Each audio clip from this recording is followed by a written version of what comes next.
All എല്ലാവർക്കും നമസ്കാരം. Welcome to life track Malayalam.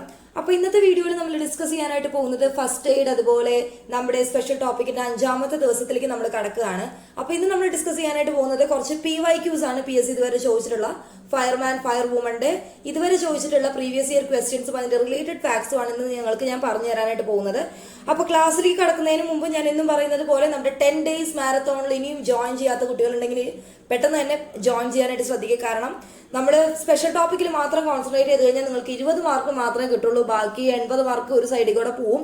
അപ്പോൾ എല്ലാ സബ്ജക്റ്റും ഒരേ വാല്യൂവിൽ തന്നെ നിങ്ങൾ പഠിക്കുക. ലാസ്റ്റ് മിനിറ്റ് പ്രിപ്പറേഷൻ ആണ് നമ്മൾ 10 days മാരത്തോൺ സെഷനിൽ കൊടുക്കുന്നത്. ജോയിൻ ചെയ്യാൻ താല്പര്യമുള്ളവർ നമ്മുടെ കൺസേൺ ടീമിലേക്ക് വാട്സ്ആപ്പ് ത്രൂ അല്ലെങ്കിൽ മെയിൽ ത്രൂ കോൺടാക്ട് ചെയ്യുക. ഡീറ്റെയിൽസ് അവർ അയച്ചു തരുന്നതായിരിക്കും. അതുപോലെ ലൈഫ് ട്രാക്കിന്റെ സൈഡിൽ നിന്ന് PSCയുടെ SSCയുടെ ഏതെങ്കിലും മെറ്റീരിയൽസ് നിങ്ങൾക്ക് ആവശ്യമാണെന്നുണ്ടെങ്കിൽ നമ്മളെ കോൺടാക്ട് ചെയ്യുക. നമ്മുടെ ടീം അയച്ചു തരുന്നതായിരിക്കും. അപ്പോൾ നമുക്ക് നേരെ ക്ലാസ്സിലോട്ട് പോവാം. ഓക്കെ, ഒന്നാമത്തെ ചോദ്യം നോക്കിയടാ. പ്രഥമ ശുശ്രൂഷയുടെ തത്വങ്ങളിൽ പെടാത്ത പ്രസ്താവന ഏത്? ഒന്നുകൂടെ പറയുന്നു. പ്രഥമ ശുശ്രൂഷയുടെ തത്വങ്ങളിൽ പെടാത്ത പ്രസ്താവന ഏതാണ്? വളരെ പെട്ടെന്നും ശാന്തതയോടുകൂടെ പ്രവർത്തിക്കുക. അത് ശരിയാണ് അല്ലെ? നമ്മുടെ അടുത്ത് പെടാത്തതാണ് ചോദിക്കുന്നത്. വളരെ പതുക്കെയും ശാന്തതയോടും കൂടെ പ്രവർത്തിക്കുക. അത്യാഹിതം ഉണ്ടായ വ്യക്തിയോടൊപ്പം നിൽക്കുക. അത്യാഹിതം ഉണ്ടായ വ്യക്തിയെ ധൃതിയിലും സങ്കടത്തോടെയും കൈകാര്യം ചെയ്യരുത്. ഒന്നുകൂടെ പറയുന്നു. വളരെ പെട്ടെന്നും ശാന്തതയോടും കൂടെ പ്രവർത്തിക്കുക. അത് ശരിയാണ്. അത്യാഹിതം ഉണ്ടായ വ്യക്തിയോടൊപ്പം നിൽക്കുക. അതും ശരിയാണ്. അത്യാഹിതം ഉണ്ടായ വ്യക്തിയെ ധൃതിയിലും സങ്കടത്തോടെയും കൈകാര്യം ചെയ്യരുത്. അതും ശരിയാണ് അല്ലെ? ഇതിൽ തെറ്റായത് ഏതാണെന്നാണ് ചോദിക്കുന്നത്. വളരെ പതുക്കെയും ശാന്തതയോടും കൂടി പ്രവർത്തിക്കാൻ പാടുമോ പ്രഥമ ശുശ്രൂഷയില്? ഇല്ല, പാടില്ല. നമ്മൾ വളരെ പെട്ടെന്നായിരിക്കും വേണം, എന്നാൽ ശാന്തതയോടും കൂടി ആയിരിക്കണം. പക്ഷെ ഒരിക്കലും നമ്മൾ സ്ലോ മോഷനിൽ പ്രഥമ ശുശ്രൂഷ ചെയ്യാൻ പാടില്ല. അപ്പൊ ഇതിൽ ഏതാണ് ആൻസർ വരുന്നത് മക്കളെ? ഓപ്ഷൻ ബി അല്ലടാ ആൻസർ വരുന്നത്. സെറ്റ് അല്ലേ? ക്ലിയർ അല്ലേ? ഇനി നമുക്ക് ഇതിന്റെ റിലേറ്റഡ് ഫാക്ട്സ് നോക്കാം മക്കളെ. പ്രഥമ ശുശ്രൂഷ, ഇത് ഞാൻ ഫോണ്ട് മാറ്റിയപ്പോഴാണ് ഈ തമിഴ് ഹിന്ദിയൊക്കെ കയറി വരുന്നത്. അപ്പൊ നിങ്ങൾ അത് നോക്കണ്ട, ഞാനത് എക്സ്പ്ലെയിൻ ചെയ്തു തരാം. പ്രഥമ ശുശ്രൂഷ നൽകുന്ന ആള് എപ്പോഴും വേഗത്തിലും ശാന്തമായും വേണം. Quickly and calmly. ആ ഒരു കോഡ് നിങ്ങൾ പഠിക്കണം. പതുക്കെ പ്രവർത്തിക്കുന്നത് രോഗിയുടെ ജീവന് തന്നെ അപകടമാണ്. നമ്മള് ഒരു ആദ്യത്തെ ഗോൾഡൻ ഹവർ എന്നൊക്കെ പറയില്ലേ, നമ്മളൊരു അപകടം പറ്റുമ്പോൾ എന്ത് തന്നെയാണെങ്കിലും ആദ്യത്തെ കുറച്ച് സമയം എന്ന് പറയുന്നത് ഗോൾഡൻ ഹവർ ആയിട്ടാണ് കണക്കാക്കപ്പെടുന്നത്. അപ്പൊ ആ സമയത്ത് നമ്മൾ വളരെ പതുക്കെയാണ് കാര്യങ്ങൾ ചെയ്യണമെന്നുണ്ടെങ്കിൽ അത് ആ വ്യക്തിയുടെ ജീവന് തന്നെ അപകടം വരുന്നൊരു കാര്യമാണ്. അപ്പൊ നമ്മൾ ക്വിക്കലി ആൻഡ് കാമലി എന്നുള്ളൊരു ഫോമാറ്റിൽ വേണം നമ്മൾ ആ ഒരു രോഗിയുടെ അടുത്ത് ഇടപെടാൻ വേണ്ടിയിട്ട്. രണ്ടാമത്തെ പോയിന്റ് നോക്കുകയാണെന്നുണ്ടെങ്കിൽ ഫ്രെഡറിക് എസ്മാർച്ച് ആണ് പ്രഥമ ശുശ്രൂഷയുടെ പിതാവ് എന്നറിയപ്പെടുന്നത്. ഫസ്റ്റ് എയ്ഡ് ഫ്രെഡറിക്, അതായത് ഫസ്റ്റ് എയ്ഡിന്റെ പിതാവ് എന്നറിയപ്പെടുന്നത്, പ്രഥമ ശുശ്രൂഷയുടെ പിതാവ് എന്ന് പറയുന്നത് ഫ്രെഡറിക് വോൺ എസ്മാർക്ക് എന്ന വ്യക്തിയാണ് അല്ലെ?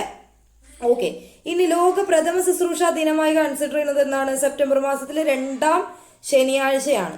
ഓക്കെ, പിന്നെ ഞാൻ നിങ്ങൾക്ക് 2024ലെയും 2025ലെയും തീം ഞാൻ പറഞ്ഞു തന്നിട്ടുണ്ടായിരുന്നു. അതിന് 25 അറിയുന്ന ആൾക്കാർ കറക്റ്റ് ആയിട്ടൊന്ന് കമന്റ് ചെയ്യാം കേട്ടോ.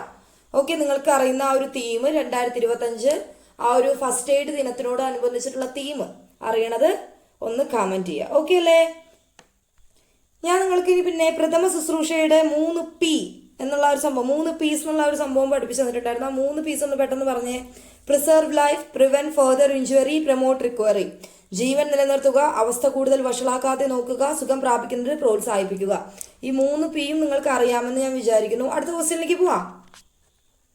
മനുഷ്യ ശരീരത്തിലെ മൊത്തം അസ്ഥികളുടെ എണ്ണം സിമ്പിൾ ക്വസ്റ്റ്യൻ ആണല്ലേ? 206 എല്ലാവർക്കും അറിയാമെന്ന് വിചാരിക്കുന്നു. അങ്ങനെയാണെന്നുണ്ടെങ്കിൽ ഇൻഫൻസ്, ഈ ചെറിയ കുട്ടികളുടെ നവജാത ശിശുക്കളുടെ ശരീരത്തിൽ എത്ര എല്ലുകൾ ഉണ്ടാവും? 300ഓളം എല്ലുകൾ ഉണ്ടായിരിക്കും അല്ലെ? അസ്ഥികൾ ഉണ്ടായിരിക്കും. വളരുമ്പോൾ ഇവ പരസ്പരം കൂടിച്ചേർന്നാണ് എത്രയായി മാറുന്നത്? 206ആയി മാറുന്നത്. പ്രസ്താവന രീതിയിൽ വരികയാണെന്നുണ്ടെങ്കിൽ നിങ്ങൾക്ക് കിട്ടാൻ വേണ്ടിയിട്ടാണ് ഞാൻ തന്നത്. ഇനി ഇമ്പോർട്ടന്റ് ആയിട്ടുള്ള കുറച്ച് ഫാക്ട്സും കൂടെ പറഞ്ഞു. ഏറ്റവും വലിയ അസ്ഥി ഏതാണ് മക്കളെ? തുടയിലാണ് അല്ലെ? ഫീമർ. ഏറ്റവും ചെറിയ അസ്ഥി ഏതാണ്? സ്റ്റേപ്സ്. ചെവിയിലുള്ള എല്ലായിട്ടുള്ള സ്റ്റേപ്സ് ആണ് ഏറ്റവും ചെറിയ അസ്ഥി വരുന്നത്. ഇനി ഏറ്റവും ബലമുള്ള അസ്ഥി ഏതാണ് മക്കളെ? മാൻറ്റിബിൾ ആണ്, താഴത്തെ താടിയല്. അതുപോലെ അസ്ഥികളെ കുറിച്ചുള്ള പഠനം എന്താണ് മക്കളെ? ഓസ്റ്റിയോളജി. അസ്ഥിയെയും പേശിയെയും തമ്മിൽ ബന്ധിപ്പിക്കുന്ന ഭാഗത്തിന്റെ പേര് ടെൻഡൻ. അസ്ഥിയെയും അതുപോലെ അസ്ഥിയെയും തമ്മിൽ ബോൺ ടു ബോൺ ബന്ധിപ്പിക്കുന്ന ലിഗ്മെന്റ്, ആ ഒരു ഭാഗത്തിന്റെ പേരെന്താണ്? ലിഗ്മെന്റ്. 2 അസ്ഥികളെ തമ്മിൽ കൂട്ടിയോജിപ്പിക്കുന്ന ഭാഗം എന്താണ്? ലിഗ്മെന്റ്. ഇപ്പോൾ ഇവിടെ ഞാൻ 5-6 ക്വസ്റ്റ്യൻസ് പറഞ്ഞു, ഒന്നുകൂടെ പറയാം. ശരീരത്തിൽ ആകെയുള്ള മുതിർന്ന ഒരു വ്യക്തിയുടെ ശരീരത്തിൽ ഉണ്ടാകുന്ന ആകെ അസ്ഥികളുടെ എണ്ണം 206. നവജാത ശിശുക്കളുടെ ആണെന്നുണ്ടെങ്കിൽ അത് 300. ഏറ്റവും വലിയ അസ്ഥി ഫീമർ, ഏറ്റവും ചെറിയ അസ്ഥി സ്റ്റേപ്സ്, ഏറ്റവും ബലമുള്ള കാഠിന്യമുള്ള അസ്ഥി മാൻഡിബിൾ, അസ്ഥികളെ കുറിച്ചുള്ള പഠനം ഓസ്റ്റിയോളജി, അസ്ഥിയെയും പേശിയെയും തമ്മിൽ ബന്ധിപ്പിക്കുന്നത് ടെൻഡൻ, അസ്ഥിയെയും തമ്മിൽ ബന്ധിപ്പിക്കുന്നത് ലിഗ്മെന്റ്. ഓക്കെ അല്ലേ? ഇത്രയും ഭാഗം സെറ്റ് അല്ലേ? മൂന്നാമത്തെ ക്വസ്റ്റ്യനിലേക്ക് പോവാം. എന്താണ് ചോക്കിംഗ്? നമ്മുടെ ഫസ്റ്റ് ക്ലാസ്സിൽ അല്ലെങ്കിൽ സെക്കൻഡ് ക്ലാസ്സിലൊക്കെ ആയിട്ട് ഞാൻ പഠിപ്പിച്ചെന്ന ഒരു കാര്യമാണ് എന്താണ് ചോക്കിംഗ്. ഓപ്ഷൻ എ അന്നനാളത്തിലുണ്ടാകുന്ന തടസ്സം, ഓപ്ഷൻ ബി ദഹനനാളത്തിലുണ്ടാകുന്ന തടസ്സം, ഓപ്ഷൻ സി മൊത്തമായോ ഭാഗികമായോ ശ്വാസനാളത്തിലുണ്ടാകുന്ന തടസ്സം, കുഴലുകളിൽ ഉണ്ടാകുന്ന തടസ്സം. ഇതിൽ ഏത് ആൻസർ വരുന്ന? ഓപ്ഷൻ സി അല്ലടാ. മൊത്തമായോ ഭാഗികമായോ ശ്വാസനാളത്തിൽ ഉണ്ടാകുന്ന തടസ്സത്തിനെയാണ് എന്ത് പറയുന്നത്? ചോക്കിംഗ് എന്ന് പറയുന്നത്. സെറ്റ് അല്ലേ? ഇതിന്റെ റിലേറ്റഡ് ഫാക്ട്സ് നോക്കാം മക്കളെ. ഭക്ഷണം, കളിപ്പാട്ടങ്ങൾ, കുട്ടികളുടെ കേസിലൊക്കെയാണ് കളിപ്പാട്ടങ്ങളൊക്കെ വായുടെ അകത്ത് പോവുക. ഈ കളിപ്പാട്ടങ്ങൾ, മറ്റ് അന്യവസ്തുക്കൾ എന്നിവ ശ്വാസനാളത്തിൽ ട്രക്കിയ, വിൻപൈപ്പ് കുടുങ്ങി ശ്വാസം തടസ്സപ്പെടുന്ന ആ ഒരു സിറ്റുവേഷനെയാണ് എന്ത് പറയുന്നത്? ചോക്കിംഗ് എന്ന് പറയുന്നത് അല്ലെ. ചോക്കിംഗ് ഉണ്ടാകുമ്പോൾ നൽകുന്ന പ്രഥമ ശുശ്രൂഷയാണ് ഹൈംലിക് പ്രക്രിയ. നമ്മളത് പറഞ്ഞു, വയറ്റിൽ അമർത്തി ശ്വാസനാളത്തിൽ കൂടെ ആ ഒരു തടസ്സം മാറ്റി ആ കുടുങ്ങിയെടുക്കുന്ന സംഭവം പുറത്തേക്ക് എടുക്കുന്ന ആ ഒരു രീതിയാണ് ഹൈംലിക് പ്രക്രിയ എന്ന് പറയുന്നത്. അപ്പൊ ആ ഒരു പ്രോസസ്സ് കറക്റ്റ് ആയിട്ട് പഠിക്കുക. യൂണിവേഴ്സൽ ചോക്കിംഗ് സൈൻ എന്താണെന്നുള്ളതും ഞാൻ പറഞ്ഞു തന്നിട്ടുണ്ടായിരുന്നു. ശ്വാസം മുട്ടുമ്പോൾ 2 കൈകളും കഴുത്തിൽ പിടിക്കുന്ന രീതിയാണ് എന്ത് പറയുന്നത്? Universal choking sign. ഈ 3 പോയിന്റ്സ് നിങ്ങൾക്ക് അറിയുന്നതല്ലേ?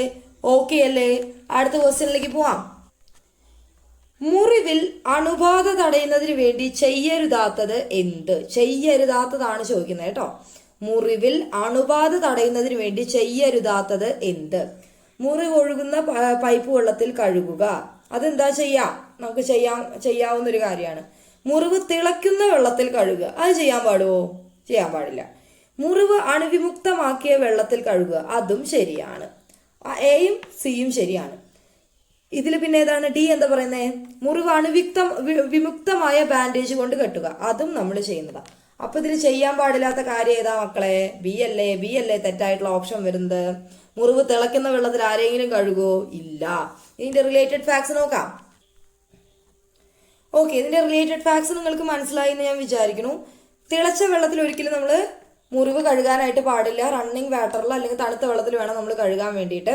തിളച്ച വെള്ളത്തിൽ കഴുകി എന്തുണ്ടാവുക? കോശങ്ങൾ നശിക്കുകയും പൊള്ളലേൽക്കുകയും ചെയ്യും അല്ലെ. ആന്റിസെപ്റ്റിക്കുകൾ, മുറിവുകളിലെ അണുക്കളെ നശിപ്പിക്കാൻ വേണ്ടി ഉപയോഗിക്കുന്നതാണ് ആന്റിസെപ്റ്റിക്കുകൾ. അതിൽ മെയിനായിട്ട് വരുന്ന നമ്മുടെ ബെറ്റാഡിനൊക്കെ നമ്മൾ മുറിവിൽ തേക്കില്ലേ, അതിലെന്തൊക്കെയാണുള്ളത്? ഹൈഡ്രജൻ പെറോക്സൈഡും അതുപോലെ ടിഞ്ചർ അയോഡിനൊക്കെയാണ് ഇതിൽ വരുന്നത്, ആന്റിസെപ്റ്റിക്കുകളിൽ വരുന്നത്. അത് അണുവിമുക്തമാക്കാൻ വേണ്ടിയിട്ടാണ് യൂസ് ചെയ്യുന്നത്. പിന്നെ സ്റ്റെറിലൈസേഷനെ കുറിച്ച് പറയുകയാണെങ്കിൽ മക്കളെ, ശാസ്ത്രീയ ഉപകരണങ്ങളും ബാൻഡേജുകളും ഉയർന്ന താപനിലയിൽ അണുവിമുക്തമാക്കുന്ന പ്രക്രിയയാണ് എന്ത് പറയുന്നത്? സ്റ്റെറിലൈസേഷൻ എന്ന് പറയുന്നത്. ഇനി ടെറ്റനസിനെ കുറിച്ച് പറയുകയാണെന്നുണ്ടെങ്കിൽ എന്താ? മുറിവുകളിലൂടെ പകരുന്ന ഒരു ബാക്ടീരിയൽ രോഗമാണ് എന്ത്? ടെറ്റനസ്. ഇത് നമ്മളൊരു മുറിവ് പറ്റി കഴിഞ്ഞാൽ രോഗകാരി കൊളസ്ട്രീഡിയം ടെറ്റനി എന്ന ബാക്ടീരിയയാണ് രോഗകാരി വരുന്നത്. മുറിവുണ്ടായി കഴിഞ്ഞാൽ 24 മണിക്കൂറിനുള്ളിൽ TT ഇഞ്ചക്ഷൻ എടുക്കണം. ഓക്കെ അല്ലേ? സെറ്റ് അല്ലേ? അടുത്ത ക്വസ്റ്റ്യനിലേക്ക് പോവാം. ഞാൻ വായിക്കുന്ന ക്വസ്റ്റ്യൻസ് റിപ്പീറ്റേഷൻ വരുന്നുണ്ടെങ്കിൽ ഒന്ന് പറയണം കേട്ടോ. കാരണം ഇവിടെ നെറ്റ് പോകുമ്പോൾ നിങ്ങൾക്ക് ക്വസ്റ്റ്യൻ റെക്കോർഡ് ആവുന്നുണ്ടോ ഇല്ലയോ എന്നുള്ളത് പേടിച്ചിട്ടാണ് ഞാൻ വീണ്ടും ഓരോ ക്വസ്റ്റ്യൻസ് റിപ്പീറ്റ് ചെയ്യുന്നത്. അപ്പോൾ നിങ്ങളതൊന്ന് ജസ്റ്റ് ഒന്ന് കമൻറ്റ് ചെയ്യണേ. ഇവിടെ മഴയുടെ ഒക്കെ ഒരു പ്രശ്നം ഉള്ളതുകൊണ്ട് നല്ലപോലെ നെറ്റിൻ്റെ ഇഷ്യൂ വരും. അപ്പോൾ നിങ്ങളതൊന്ന് അഡ്ജസ്റ്റ് ചെയ്യണം കേട്ടോ. എന്നിട്ട് എന്തെങ്കിലും നമ്മുടെ സൈഡിൽ നിന്ന് എന്തെങ്കിലും ബുദ്ധിമുട്ടോ കാര്യങ്ങളോ ക്ലാസ് എടുക്കുന്നതിലുണ്ടെന്നുണ്ടെങ്കിൽ നിങ്ങൾ കമൻസിൽ പറയണേ. 5th ക്വസ്റ്റ്യനിലേക്ക് പോവാം. ശക്തമായ രക്തസ്രാവത്തിന് ചെയ്യേണ്ട പ്രഥമ ശുശ്രൂഷ എന്താണ്? ഓപ്ഷൻസ് നോക്കിയടാ. രക്തസ്രാവം ശ്രദ്ധിക്കാതിരിക്കുക, അത് ചെയ്യാൻ പാടുമോ? പാടില്ല. മുറിവ് തുറന്നു വയ്ക്കുക, മുറിവേറ്റ ഭാഗം താഴ്ത്തി പിടിക്കുക, സമ്മർദ്ദത്തിൽ ബാൻഡേജ് ചെയ്യുക. എന്താണ് ചെയ്യാൻ പാടുള്ളത്? സമ്മർദ്ദത്തിൽ ബാൻഡേജ് ചെയ്യുക എന്നുള്ളതാണ് അല്ലേ. രക്തസ്രാവം തടയാൻ മുറിവിന് മുകളിൽ നേരിട്ട് സമ്മർദ്ദം ചെലുത്തുകയോ സമ്മർദ്ദത്തിൽ ബാൻഡേജ് ചെയ്യുകയോ വേണം. എന്തിനാണ് ചെയ്യുന്നത്? ബ്ലീഡിങ് കുറയ്ക്കാൻ വേണ്ടിയിട്ടാണ് അല്ലേ ചെയ്യുന്നത്. ഡയറക്റ്റ് പ്രഷറിൽ വേണം നമ്മൾ എന്ത് ചെയ്യാൻ?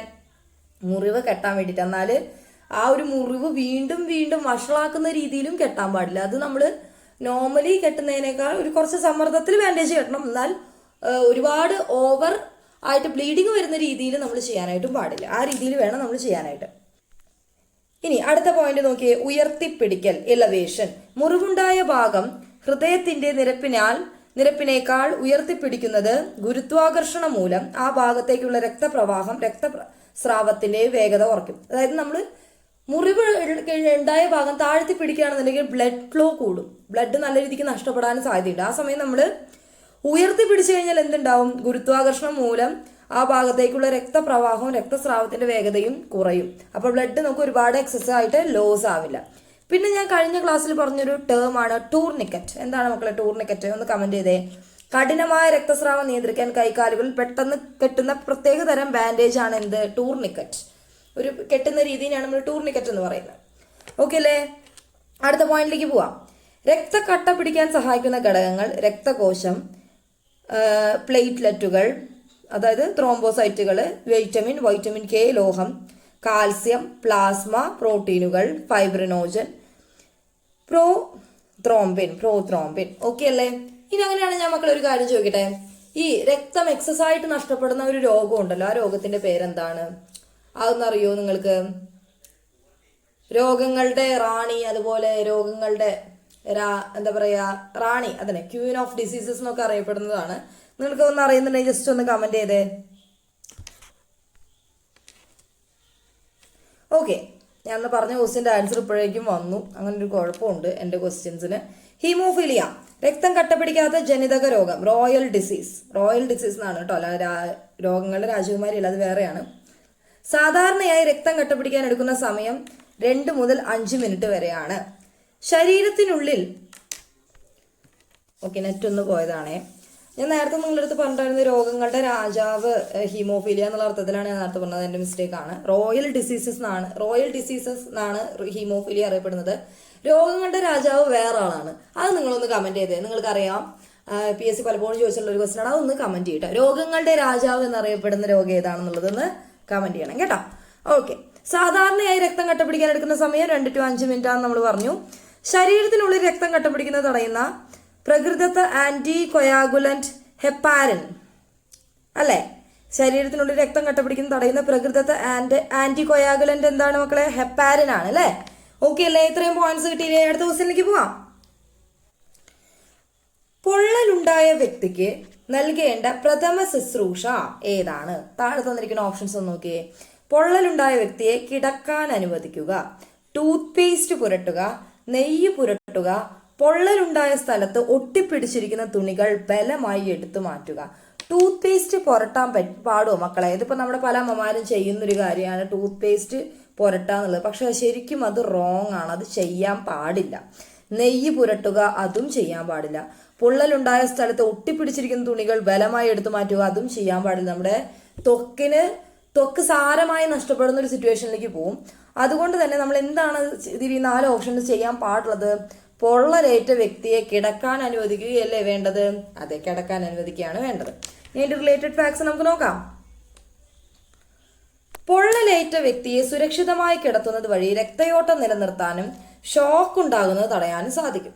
ഓക്കെ അല്ലേ? ആ പോയിന്റ് ക്ലിയർ അല്ലേ? ഇനി നമ്മൾ ചെയ്യേണ്ട കാര്യങ്ങൾ എന്തൊക്കെയാ? പൊള്ളലേറ്റ ഭാഗത്ത് 10 മുതൽ 20 മിനിറ്റ് വരെ തണുത്ത വെള്ളം ഒഴിക്കുക. ഓക്കെ, കൂൾ റണ്ണിങ് വാട്ടർ പൈപ്പിന്റെ ചോട്ടിലൊക്കെ വെക്കുന്നതാണ് എപ്പോഴും നല്ലത്. ഇത് കോശങ്ങളുടെ ആഴത്തിലുള്ള നാശം തടയും. വായുസഞ്ചാരമുള്ള വൃത്തിയുള്ള തുണി ഉപയോഗിച്ച് മുറിവ് അടച്ചു മൂടുക. ഓക്കെ അല്ലേ? ഒരുപാട് ടൈറ്റ് ആയിട്ട് ചെയ്യാനും പാടില്ല, എന്നാൽ ഒരുപാട് ലൂസ് ആവാനും പാടില്ല. ഒരു മിനിമൽ വായുസഞ്ചാരം ഉണ്ടാവുന്ന രീതിയിൽ വേണം ചെയ്യാനായിട്ട്. ഇനി ഞാൻ ചെയ്യരുതാത്ത കാര്യങ്ങൾ നിങ്ങൾക്ക് ഞാൻ പറഞ്ഞുതരാം. ഒട്ടിപ്പിടിച്ചിരിക്കുന്ന തുണികൾ ബലമായി വലിച്ചെടുക്കരുത്. ടൂത്ത് പേസ്റ്റ്, നെയ്യ്, വെളിച്ചെണ്ണ, വെണ്ണ എന്നിവ ഒരിക്കലും പുരട്ടരുത്. ഇവ ചൂട് ഉള്ളിൽ തന്നെ നിലനിർത്തി അണുബാധയ്ക്ക് കാരണമാകും. നമ്മുടെ ഈ അമ്മമാരൊക്കെ മെയിനായിട്ട് ചെയ്യുന്ന ഒരു കാര്യമാണ് ഈ ടൂത്ത് പേസ്റ്റിലൊക്കെ തണുപ്പ് എന്ന് പറഞ്ഞാൽ ഫ്ലൂറിന്റെ പ്രസൻസ് ഉള്ളത് കൊണ്ട് തന്നെ ഒരു ടെമ്പററി റിലീഫ് പോലെ തണുപ്പ് കിട്ടുമെന്ന് വിചാരിച്ചിട്ട് പൊള്ളയിട്ട ഭാഗത്ത് തേക്കുന്ന പരിപാടി. പക്ഷെ ശരിക്കും അത് ചെയ്യാനായിട്ട് പാടുമോ മക്കളെ? പാടില്ല. അപ്പോൾ ഇത് ചെയ്യാൻ പാടില്ലാത്ത കാര്യങ്ങളാണ് ഇവ. കാരണം എന്താ ഉണ്ടാവും? ഈ ഉള്ളിൽ ചൂട് ഇത് നിലനിർത്തുന്ന ഒരു പരിപാടി അത് ചെയ്യും. പിന്നെ കുമിളകൾ, ബ്ലിസ്റ്റേഴ്സ് വരുമ്പോൾ അത് പൊട്ടിക്കാൻ പാടോ? ഇല്ല. ഐസ് കട്ടകൾ നേരിട്ട് വെക്കാൻ പാടോ? അതും പാടില്ല. നമ്മൾ തണുത്ത വെള്ളം ഒരു 10-20 മിനിറ്റ് അതിൽ ഒഴിക്കുക എന്നുള്ളത് മാത്രമാണ് നമുക്ക് ചെയ്യാനായിട്ട് പറ്റുക. അതിന് ശേഷമാണ് പൊള്ളലിന്റെ മരുന്നൊക്കെ നമ്മൾ തേക്കാനായിട്ട് പാടുള്ളൂ. ഓക്കെ അല്ലേ? ഇനി പൊള്ളലിന്റെ നമുക്ക് തരംതിരിക്കുകയാണ്, ബേൺസിന് തരംതിരിക്കുകയാണെന്നുണ്ടെങ്കിൽ എങ്ങനെയൊക്കെ തരംതിരിക്കാം നമുക്ക്? ഫസ്റ്റ് ഡിഗ്രി എന്ന് പറഞ്ഞാൽ എന്താ? ചർമ്മത്തിന്റെ ഏറ്റവും പുറമെയുള്ള പാളിയെ എപ്പിഡെർമിസ് മാത്രം ബാധിക്കുന്നത്. ചുവപ്പ് നിറവും നേരിയ വേദന ഉണ്ടാവും. അതായത് ഇപ്പൊ നമ്മളിപ്പോ ചെറുതായിട്ടൊക്കെ നമ്മളിപ്പോ ചൂടുവെള്ളമൊക്കെ ആവുമ്പോൾ എന്താ ഉണ്ടാവുക, നമ്മുടെ സ്കിന്നിന് ഒരുപാട് ലെയേഴ്സ് ഉണ്ട്, ഒരു 5-6 ലെയേഴ്സ് ഉണ്ട്. അപ്പോൾ അതിൽ ഏറ്റവും മുകളിലത്തെ പാളിയിൽ മാത്രം ചൂട് വരുമ്പോൾ ഒരു റെഡ് ഷെയ്ഡ് വരും, അതുപോലെ നേരിയ വേദന ഉണ്ടാവും. ഇനി സെക്കൻഡ് ഡിഗ്രി ആണെന്നുണ്ടെങ്കിൽ എങ്ങനെയാ, പുറം പാളിയെ തൊട്ട് താഴെയുള്ള പാളിയെ ബാധിക്കുന്ന ഡെർമിസ് എന്ന് പറയുന്ന രണ്ടാമത്തെ പാളി, കുമിളകൾ ഉണ്ടാകുന്നത് ഇതിന്റെ പ്രത്യേകതയാണ്. സെക്കൻഡ് ഡിഗ്രിയിലേക്ക് കടക്കുമ്പോഴാണ് എന്ത് മക്കളെ ഉണ്ടാവുന്നത്, കുമിളകൾ, പോളങ്ങൾ ഇങ്ങനെ നമ്മുടെ കൈമയും കാലുമൊക്കെ നമ്മൾ പൊള്ളുമ്പോൾ ഉണ്ടാവുന്നത്. ഇനി തേർഡ് ഡിഗ്രിയിലേക്ക് കടക്കുമ്പോൾ ഇതിനെ കുറച്ചും കൂടെ സീരിയസ് ആവും അല്ലെ. ചർമ്മത്തിലെ എല്ലാ പാളികളും അടിയിലുള്ള പേശികളും നാഡികളും നശിക്കുന്നു. നാഡികൾ നശിക്കുന്നതിനാൽ ചിലപ്പോൾ വേദന അനുഭവപ്പെടാറില്ല. ഏറ്റവും സിവിയർ ആയിട്ടുള്ള ഘട്ടമാണ്, വേദന അനുഭവപ്പെടാത്തൊരു സിറ്റുവേഷനിലേക്ക് പോകും ഈ തേർഡ് ഡിഗ്രി ബേൺ ആകുമ്പോൾ. ചർമ്മത്തിലെ എല്ലാ പാളികളും അടിയിലുള്ള പേശികളും നാഡികളും നശിക്കുന്ന ഒരു സിറ്റുവേഷൻ ആണ് എന്ത്, തേർഡ് ഡിഗ്രി ബേൺസ് എന്ന് പറയുന്നത്. ഈ 3 ടൈപ്പ് ബേൺസ് ഒന്ന് കറക്റ്റ് ആയിട്ട് പെട്ടെന്ന് പഠിച്ചേടാ. ഓക്കെ അല്ലേ? അടുത്ത ക്വസ്റ്റ്യനിലേക്ക് നമുക്ക് പോവാം. ഓക്കെ, 7ാമത്തെ ക്വസ്റ്റ്യൻ, അസ്ഥി ഒടിവിന്റെ ലക്ഷണമല്ലാത്തത് ഏതാണ് മക്കളെ? 4 ഓപ്ഷൻസ് ഒന്ന് നോക്കിക്കേ. ഒടിവുള്ള ഭാഗത്തെ തൊലിയിൽ തീർച്ചയായും മുറിവുണ്ടായിരിക്കും. ഒടിവുള്ള ഭാഗത്ത് കഠിനമായ വേദന, നീര്, ചലിപ്പിക്കാനുള്ള പ്രയാസം. ഇതിൽ നമ്മുടെ ലക്ഷണം അല്ലാത്തതാണ് ചോദിക്കുന്നത്. ഒടിവുള്ള ഭാഗത്ത് കഠിനമായിട്ടുള്ള വേദന അതൊരു ലക്ഷണമാണ്, നീര് അതും ലക്ഷണമാണ്, ചലിപ്പിക്കാനുള്ള പ്രയാസം അതും ലക്ഷണമാണ്. ഒടിവുള്ള ഭാഗത്ത് തൊലിയിൽ തീർച്ചയായിട്ടും മുറിവുണ്ടാവണമെന്ന് നിർബന്ധമുണ്ടോ? ഇല്ല. അപ്പൊ ഇതിൽ ഏതാണ് ആൻസർ വരിക മക്കളെ? ആൻസർ വരുന്ന ഓപ്ഷൻ എ അല്ലേ? കിട്ടിയില്ലേ? ഇനി അതിന്റെ റിലേറ്റഡ് ഫാക്ട്സ് നമുക്ക് നോക്കാം. എല്ലാ ഒടിവുകളിലും പുറത്തേക്ക് മുറിവുണ്ടാവണമെന്ന് എന്ത് നിർബന്ധമില്ല, യാതൊരു നിർബന്ധമില്ല. പ്രധാന ലക്ഷണങ്ങൾ കഠിനമായ വേദന, നീര്, ചലിപ്പിക്കാനുള്ള പ്രയാസം, വൈരൂപ്യം, അതായത് ഡിഫോമിറ്റി, ഷേപ്പ് മാറിയിട്ടുള്ള ഒരു സിറ്റുവേഷൻ, ഒരു ഇറഗുലർ ആയിട്ടുള്ള ഒരു ഷേപ്പ് ഒക്കെ വന്നു കഴിഞ്ഞാൽ അവിടെ ഒടിവുണ്ടോ എന്ന് സംശയിക്കാം. ഇതൊക്കെയാണ് എന്ത് വരുന്നത്, ലക്ഷണങ്ങൾ വരുന്നത്. ഇനി ഒടിവിന്റെ ടൈപ്സ് നമുക്ക് പഠിപ്പിക്കാം. ഓക്കെ, ലളിതമായ ഒടിവ്, സിമ്പിൾ ക്ലോസ്ഡ് ഫ്രാക്ചർ, എല്ലൊടിയുമെങ്കിലും ചർമ്മത്തിന് പുറത്തേക്ക് മുറിവുണ്ടാവില്ല, അതിനെയാണ് എന്ത്, സിമ്പിൾ ക്ലോസ്ഡ് ഫ്രാക്ചർ എന്ന് പറയുന്നത്. ഇനി സങ്കീർണമായ ഒടിവാണെങ്കിലോ, എല്ലൊടിഞ്ഞ് ചർമ്മം തുളച്ച് പുറത്തേക്ക് വരുന്ന ഒരു സിറ്റുവേഷനെയാണ് എന്ത് പറയുന്നത്, സങ്കീർണമായ ഒടിവ്. കോമ്പൗണ്ട് ഓപ്പൺ ഫ്രാക്ചർ എന്ന് പറയുന്നത്, ഓപ്പൺ എന്ന് പറയുമ്പോൾ തന്നെ നമുക്ക് ഊഹിക്കാം എല്ലൊടിഞ്ഞ് ചർമ്മം തുളച്ച് പുറത്തേക്ക് വരുന്ന സിറ്റുവേഷൻ ആണ്. ഇനി ഗ്രീൻ സ്റ്റിക്ക് ഒടിവ് എന്ന് പറഞ്ഞാൽ എന്താ, കുട്ടികളിൽ കാണപ്പെടുന്നതാണ് എന്ത്, ഗ്രീൻ സ്റ്റിക്ക് ഒടിവ്. എല്ലുകൾ പൂർണ്ണമായി ഒടിയാതെ പച്ചവിറക് പോലെ വളയുന്ന ഒരു അവസ്ഥയാണത്. അതായത് നിങ്ങൾ ചെറിയ കുട്ടികളിൽ മാത്രം വരും ഒരു എല്ലിനൊരു വളവ് വരുന്നൊരു സിറ്റുവേഷൻ, പ്രത്യേകിച്ചും കാലിനൊക്കെയാണ് ഈ ചെറിയ കുട്ടികളുടെ കേസിൽ വരാറുള്ളത്. അതിനെയാണ് എന്ത് പറയുന്നത്, ഗ്രീൻ സ്റ്റിക്ക് ഫ്രാക്ചർ എന്ന് പറയുന്നത് അല്ലെ. ഈ ഒരു 3 സംഭവം മനസ്സിലായില്ലേ? അപ്പൊ ഗ്രീൻ സ്റ്റിക്ക് കണ്ടു കഴിഞ്ഞാൽ അഡൾട്ട്സിന് വരും എന്നുള്ളത് നിങ്ങൾ തെറ്റിദ്ധരിക്കരുത്, കുട്ടികൾക്കാണ് മെയിൻ ആയിട്ട് വരുന്നത്. പ്രഥമ ശുശ്രൂഷ എന്തായാലും കൊടുക്കുക. ഒടിവുണ്ടായ ഭാഗം അനക്കാതെ സൂക്ഷിക്കാൻ സ്പ്ലിന്റുകൾ, ഒരു വടി വെച്ച് കെട്ടുന്ന രീതിയാണ് എന്ത് പറയുന്നത്, സ്പ്ലിന്റ്. NCC കാരുണ്ടോ, സ്കൗട്ട് ആൻഡ് ഗൈഡ്സിലുണ്ടോ? അവർക്കൊക്കെ ഇതിൽ പഠിക്കാനുള്ള ഒരു കാര്യമാണ് സ്പ്ലിന്റ് കെട്ടണതിന്റെ കാര്യം. അപ്പോൾ ഒരു സ്റ്റിക്ക് നമ്മുടെ കൈയിന്റെയോ കാലിന്റെ ഒക്കെ ഒരു ഏകദേശം ഒരു അളവ് മെഷർ ചെയ്തിട്ട് ഒരു സ്റ്റിക്ക് വെച്ചിട്ട് തുണി കെട്ടുന്ന രീതിയാണ് സ്പ്ലിന്റ് എന്ന് പറയുന്നത് കേട്ടോ. അപ്പൊ ഇത് ഓക്കെ അല്ലേ? ഈ ഒരു സെക്ഷൻ സെറ്റ് അല്ലേ? അടുത്ത ക്വസ്റ്റ്യനിലേക്ക് പോവാം. ഓക്കെ, അടുത്ത ക്വസ്റ്റ്യൻ പാമ്പുകടി റിലേറ്റഡ് ആണ്. പാമ്പുകടി ഏറ്റതിന്റെ ഒരു ലക്ഷണം എന്താണ്? ചർമ്മത്തിലുണ്ടാകുന്ന കുമിളകൾ ഉണ്ടാവോ? ഇല്ല. ഒരു ജോഡി ചെറിയ മുറിവുകളിൽ നിന്നുള്ള പഴുപ്പ്, അമിതമായ രക്തസ്രാവം മാത്രം. ഇതില് ഒരു ജോഡി ചെറിയ മുറിവുകളല്ലേ ഉണ്ടാവും, 2 കുത്തല്ലേ ഉണ്ടാവുക പാമ്പ് കടിക്കുമ്പോൾ. അപ്പോൾ ഓപ്ഷൻ ബി അല്ല ആൻസർ വരുന്നത്. ഇനി ഇതിന്റെ റിലേറ്റഡ് ഫാക്ട്സ് നോക്കുക. അതായത് ഇപ്പൊ പാമ്പ് കടിക്കുമ്പോൾ ഒരുപാട് മുറിവ്, രക്തസ്രാവം ഒന്നും വരണമെന്നില്ല, 2 കുത്തുണ്ടായാൽ മതി, വശം കയറിയല്ലോ എന്നുള്ളത് നമുക്ക് ഊഹിക്കാം. ഓക്കെ അല്ലേ? ഇനി റിലേറ്റഡ് ഫാക്ട്സ് നോക്കുകയാണെന്നുണ്ടെങ്കിൽ വിഷപ്പാമ്പുകൾ കടിക്കുമ്പോൾ സാധാരണയായി 2 വിഷപ്പല്ലുകളുടെ അടയാളം ഒരു ജോഡി ചെറിയ മുറിവുകളായി കാണാൻ സാധിക്കും. പിന്നെ അടുത്ത ലക്ഷണം എന്താ, ന്യൂട്രോക്സിൻ നാഡീവ്യൂഹങ്ങളെ ബാധിക്കുന്ന വിഷം. ഉദാഹരണം മൂർഖൻ, വെള്ളിക്കട്ടൻ, രാജവെമ്പാല. ഇതൊക്കെയാണ് എന്താ, നാഡീവ്യൂഹത്തിനെ ബാധിക്കുന്ന വിഷമുള്ള പാമ്പുകൾ. ഓക്കെ, ഇത് ശ്വസന പേശികളെ തളർത്തി മരണം ഉണ്ടാകുന്നു. ഈ 3 ടൈപ്പ് സ്നേക്സിന്റെ പേരൊന്ന് പഠിക്കുക. എന്താണ് അവർ മെയിനായിട്ട് ചെയ്യുന്നത്, നാഡീവ്യൂഹത്തെ ബാധിക്കുന്ന വിഷമാണ് അവർക്കുള്ളത്. അതുമൂലം ശ്വസനപേശികളെ തളർത്തി മരണം വരെ സംഭവിക്കാൻ കാരണമാണ് ഈ ഒരു 3 ടൈപ്പ് സ്നേക്സ്. ഓക്കെ, ഇനി ഹീമോടോക്സിൻ എന്താ മക്കളെ? രക്തസംക്രമണം വ്യൂഹത്തെയും കോശങ്ങളെയും ബാധിക്കുന്ന വിഷം. ഉദാഹരണത്തിന് അണലി, ചുരുട്ടമണ്ഡലി, ഈ 2 പാമ്പുകൾ. ഇത് ആന്തരിക രക്തസ്രാവത്തിനും കോശങ്ങളുടെ നാശത്തിനും കാരണമാകുന്നു. രണ്ട് ടൈപ്പ് മനസ്സിലായില്ലേ മക്കളെ? ന്യൂട്രോക്സിന്റെ ഒരു കേസിൽ പറയുകയാണെന്നുണ്ടെങ്കിൽ നാഡീവ്യൂഹത്തിനെ ബാധിക്കുന്ന വിഷമുള്ള പാമ്പുകളെ കുറിച്ചാണ്. മൂർഖൻ, വെള്ളിക്കട്ടൻ, രാജവെമ്പാല, ഈ മൂന്നിനാണ് എന്തുള്ളത്? ശ്വസന പേശികളെ തളർത്തി മരണം സംഭവിക്കാവുന്ന പാമ്പുകൾ. ഇനി അണലി, ചുരുട്ടമണ്ഡലി തുടങ്ങിയ പാമ്പുകളാവുമ്പോൾ ആന്തരിക രക്തസ്രാവവും കോശങ്ങളുടെ നാശമാണ് സംഭവിക്കുക. ഹീമോടോക്സിൻ, ഇത് ക്ലിയർ അല്ലേ? ന്യൂട്രോടോക്സിനും ഹീമോടോക്സിനും മനസ്സിലായില്ലേ നിങ്ങൾക്ക്? ഇനി ഇതിന്റെ റിലേറ്റഡ് ഫാക്ട്സ് വേറെ നോക്കാം നമുക്ക്. ഓക്കെ, പാമ്പ് കടിക്കുള്ള ഏക പ്രതിവിധി എന്താ മക്കളെ? ആന്റി സ്നേക്ക് വെനം അല്ലേ? ഇത് കുതിരയുടെ രക്തത്തിൽ നിന്നാണ് നിർമ്മിക്കുന്നത്. അതങ്ങനെ ചോദിക്കാറില്ല. ആന്റി സ്നേക്ക് വെനം എന്നുള്ളത് ജസ്റ്റ് ഒന്ന് അറിഞ്ഞാൽ മതി. ലോക പാമ്പ് ദിനം എന്നാ മക്കളെ? ജൂലൈ 16 അല്ലെ?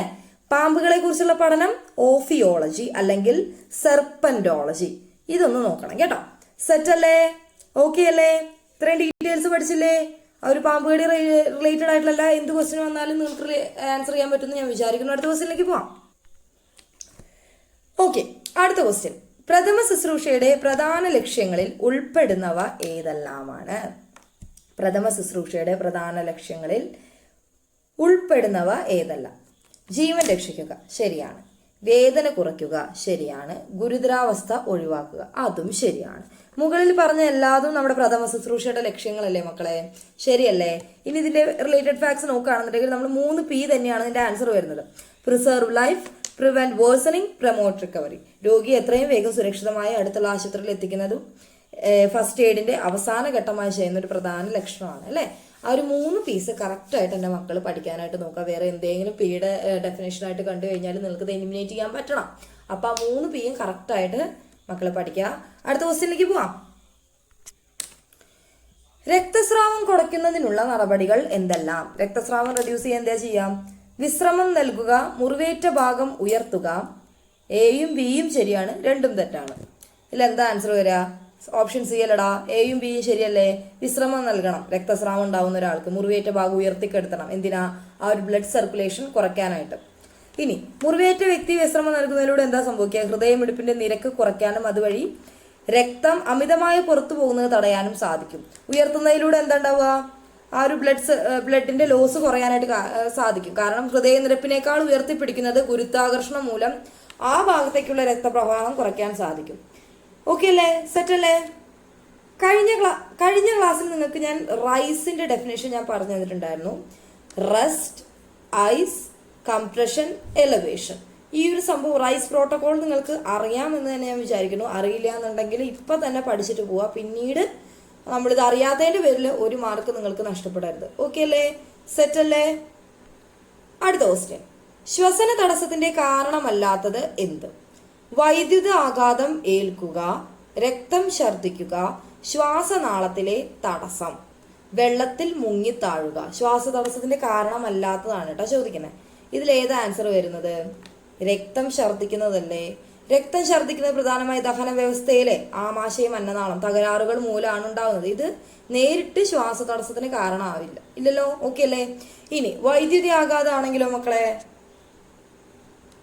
വൈദ്യുതാഘാതമാകുമ്പോൾ ഈ ഒരു എന്താ ചോക്കിംഗ്, വെള്ളത്തിൽ മുങ്ങിത്താഴുക എന്നിവ ശ്വാസകോശത്തിലേക്കുള്ള വായു എത്തുന്നതിനും നേരിട്ട് തടസ്സാവുന്ന കാര്യമല്ലേ?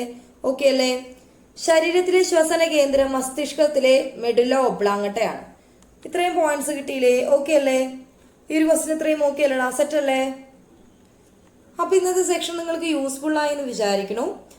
അടുത്ത ക്ലാസ്സിൽ ഞാൻ ഇതും റിലേറ്റഡ് ആയിട്ടുള്ള ഫാക്ട്സും അല്ലെങ്കിൽ അടുത്ത ടോപ്പിക്കായിട്ട് ഞാൻ വരും. അപ്പം ഞാൻ ക്ലാസ്സിലത്തെ സ്റ്റാർട്ടിങ്ങിൽ പറഞ്ഞ പോലെ തന്നെ ലൈഫ് ട്രാക്കിന്റെ സൈഡിൽ നിന്ന് ഏതെങ്കിലും PSU SSC മെറ്റീരിയൽസ് നിങ്ങൾക്ക് ആവശ്യമാണെന്നുണ്ടെങ്കിൽ തീർച്ചയായിട്ടും നമ്മളെ കോൺടാക്ട് ചെയ്യുക. നമ്മുടെ കൺസൾട്ട് ടീം നിങ്ങൾക്ക് അയച്ചു തരുന്നതായിരിക്കും.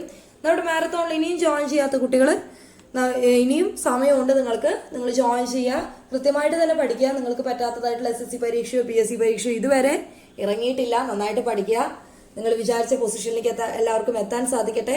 അപ്പം സെഷൻ നിങ്ങൾക്ക് യൂസ്ഫുൾ ആയെന്ന് വിചാരിക്കുന്നു. Thank you.